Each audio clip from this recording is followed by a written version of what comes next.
ශ්‍රී ලංකාවේ පිහිටි ඓතිහාසික රාජධානී අතර ඉතාමත් සුන්දර රාජධානියක් වන්නේ කන්ද උඩරට සෙංකඩගලපුල රාජධානියයි. මෙම රාජධානයේ ශ්‍රී දන්තධාතුන් වහන්සේ වැඩ සිටින අතර මෙම රාජධානිය මුළු මහත් බෞද්ධයාගේ ගෞරවනීය ආදරයට පත්ව තිබෙන පූජනීය රාජධානියක් විදියට හඳුන්වන්න පුළුවන්. ඒ අතර මේ පුණ්‍ය භූමියේ පිහිටා ඇති හන්තාන කඳු පන්තිය කියලා කියන්නේ මේ රාජධානී අලංකාරය තව තවත් උපනවන්නට පිහිටා තිබෙන ආභරණයක් වන එබඳු වූ මනරම් පරිසරයක පිහිටා තිබෙන සඳගිරි මහා සෑය මෙම රාජධානියේ සුන්දරත්වය තව තවත් වැඩි කිරීමටම නිර්මාණය වූවක් විදිහට දකින්න පුළුවන්. ඉතින් මේ සෑය පිහිටලා තියෙන්නේ මහනුවර නගරයේ ඉඳලා හන්තාන වෙසට ඇති මාර්ගයේ කිලෝමීටර් 6ක් පමණ ගමන් කළ විට හමුවන මනරම් පින්බිමකයි. මේ අවට ඇති ස්වභාවික පරිසරය ඉතාමත් සුන්දරත්වයෙන් යුක්ත වන අතර වැසි සහිත කාලගුණයක් සහ ස්වභාවික කාලගුණික වෙනස්කම් වලටත් ඉතා ඉක්මනින් ලක්වන භූමියක් විදිහට පෙන්වා දෙන්න පුළුවන්.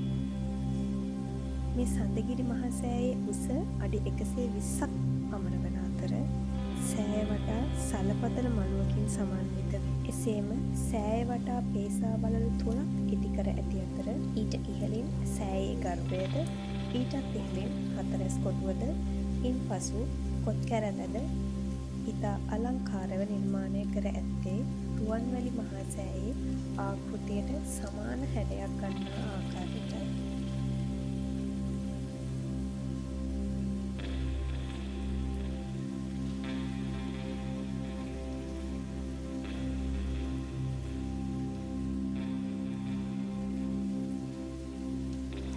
ඒ වගේම අනිකුත් විශේෂත්වයේ විදිහට හඳුන්වන්න පුළුවන් මෙම සඳගිරි මහා සෑය වැඳ පුදා ගැනීමට පැමිණෙන සියලුම බැතිමතුන්ට මෙම සඳගිරි මහා සෑයේ ගර්භය තුලටම පිවිසීමට හැකිවීම.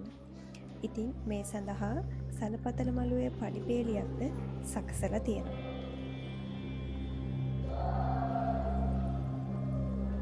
ඊළඟ විශේෂ කාරණාව විදිහට හඳුන්වන්න පුළුවන් මේ සඳගිරි මහා සෑයට නැගෙනහිර දෙසින් නිර්මාණය කරලා තියෙන මේ විශේෂිත ඝණ්ඨාර කුළුණ. මේ ඝණ්ඨාර කුළුණ සඳගිරි මහා සෑය සඳහාම ඉන්දියාවෙන් විශේෂයෙන්ම නිර්මාණය කරලා මෙරටට රැගෙන විත් මේ මළුවේ තැන්පත් කරලා තියෙනවා.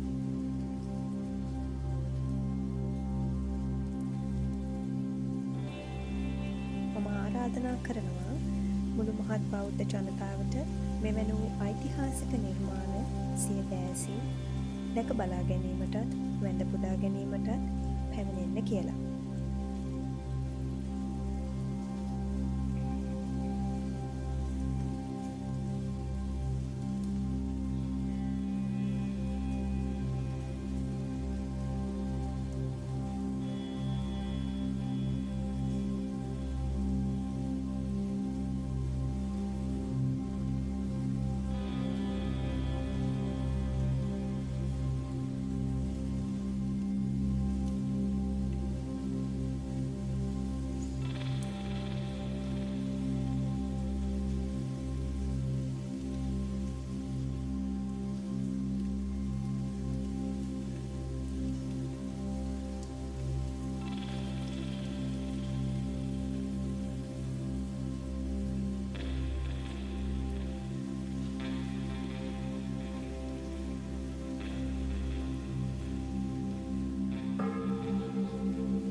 එහෙනම් මෙවැනි ඊටම වටිනා වීඩියෝවකින් නැවත හමු වන තුරු ඔබ සියලු දෙනාට තෙරුවන් සරණයි.